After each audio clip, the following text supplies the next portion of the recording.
என் பேர் ஸ்ரீனிவாசன். எனக்கு first eight தெரியும். ஃபர்ஸ்ட் எய்ட் ஸ்கில் சென்டருக்கு அப்ளை பண்ணியிருக்கேன் கேர்ள்ஸ் ஸ்கில் கவுன்சில் வந்து. ஸோ அதனால் எனக்கு தெரிஞ்ச பேசிக் லைஃப் சப்போர்ட்லேருந்து ஒரு ஃபர்ஸ்ட் எய்ட் மெத்தட் இப்போ நான் செய்யறேன். அந்த மெத்தட் வந்து சிபிஎம் நான் செஞ்சிருக்கேன். பொதுவாக இந்த மாதிரி ஃபர்ஸ்ட் இந்த மாதிரி ஒரு கேஷுவாலிட்டி இருக்கும்போது நீங்கள் ஃபர்ஸ்ட் இந்த மாதிரி அந்த ஒரு நினைவில்லாமல் இருந்தால் அவங்க ஃபர்ஸ்ட் ஒரு ஃப்ளாட் சர்ஃபேஸில் படுக்கிற மாதிரி பண்ணுங்கள். ஃபர்ஸ்ட் நீங்கள் வந்து அவங்களோட ரெஸ்பான்ஸ் செக் பண்ணுங்கள். நீங்கள் கூப்பிட்டு அவங்க ரெஸ்பாண்ட் பண்ணுறாங்களா அப்படின்னு ஷோல்டர் டேப் பண்ணுங்க. ஒரு 2-3 தடவை டேப் பண்ணி அவங்க ரெஸ்பான்ஸ் செக் பண்ணுங்க. அப்படி இல்லைன்னா நெக்ஸ்ட் ப்ரொசீஜர் வந்து இது வந்து டாக்டர் ஏபிசின்னு சொல்லுவோம். ஃபர்ஸ்ட்டு சுற்றி இருக்கிற டேஞ்சர் ஏதாவது இருக்கா, கேஷுவாலிட்டி பக்கத்தில் ஒரு ஆபத்தான ஏதாவது இருக்கான்னு பாருங்க. அடுத்தது ரெஸ்பான்ஸ்.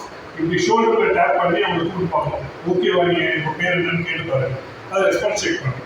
அப்புறமா ஏர்வேன்றது மூச்சு ஃப்ரீ பண்ணுறதுக்காக இப்படி லைட்டாக வந்து இப்படி முன்னாடி லிஃப்ட் பண்ணுங்க.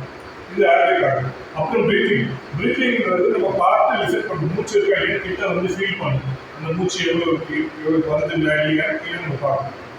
ஏர்வே, பிரீத்திங், சர்க்குலேஷன் வந்து இந்த கரெக்டாக இருக்கான்னு ஃபீல் பண்ணணும்.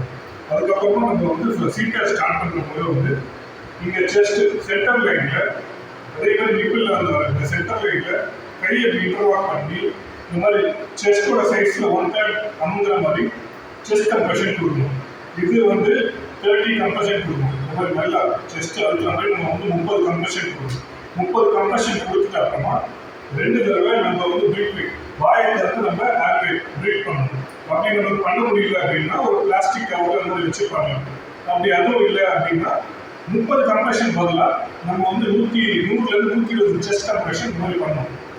இப்போ உங்களுக்கு சப்போஸ் முடியல, டயர்ட் ஆகிட்டீங்க அப்படின்னா வேற ஒரு பக்கத்தில் இருக்கவங்க ஸ்டார்ட் பண்ணி அவங்க வந்து கண்டினியூஸாக பண்ண சொல்லணும்.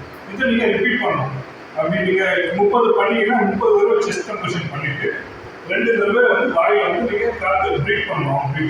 ப்ரீத் பண்ணுறது அவங்க செஸ்ட் வந்து நல்லா ரைஸ் ஆகிற அளவுக்கு இருந்தால் போதும். நமக்கு வாஷ் பண்ணி பண்ணணும். மறுபடியும் நீங்கள் எந்த ஒரு ரெஸ்பான்ஸ் வேணால் மறுபடியும் அதே மாதிரி அந்த சென்டர் வெயிட் வச்சு 30 தடவை செஸ்ட் கம்ப்ரெஷன் கொடுத்து மறுபடியும் 2 தடவை ப்ரீத் பண்ணணும்.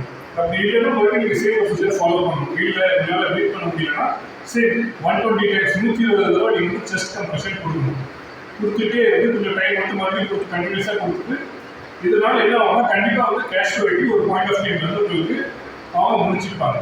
அப்படி இல்லைன்னா நீங்கள் பண்ணிகிட்டே இருக்கோம். அதே சமயத்தில் நீங்கள் ஷவுட் பண்ணி அலர்ட் பண்ணணும். பக்கத்தில் ஆம்புலன்ஸ், மெடிக்கல் சர்வீஸ் எல்லாம் அவங்களுக்கு நீங்கள் கட்டி இது பண்ணணும். இப்போ இந்த மெத்தடை நீங்கள் கரெக்டாக ஃபாலோ பண்ணிங்கன்னா ஒரு ஹாஸ்பிட்டல் லைஃப் ஃபீல் பண்ணுறதுக்கு நிறைய சான்ஸ்